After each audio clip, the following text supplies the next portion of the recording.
বাংলাতে একটা কথা আছে, বাসনে ভাত না থাকলে ভাষণে পেট ভরে না। ঠিক কিনা বলেন? বাসনে ভাত না থাকলে ভাষণে পেট ভরে না, পেটে খেলে পিঠে সয়। এজন্য আপ্যায়ন করানো, খাওয়ানো এটা এমন একটা টেকনিক, আপনি কাউকে আপ্যায়ন করালে মুহূর্তেই তার মনটা, হৃদয়টা আপনার দিকে ঝুঁকে যাবে। সুবহানাল্লাহ পড়েন। যে আল্লাহ বিশ্বাস করে এবং আখিরাতে বিশ্বাস করে সে যেন তার মেহমানকে সম্মান করে।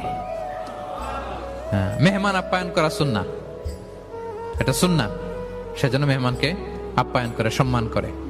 অনেকে মেহমান আসলে অখুশি হয়, বাসায় মেহমান আসছে, হায় রে কত ঝামেলা, আমাদের রিজিক নিয়ে টানাটানি। সে ভাবে যে তার রিজিকে ভাগ বসাতে মেহমান আসছে।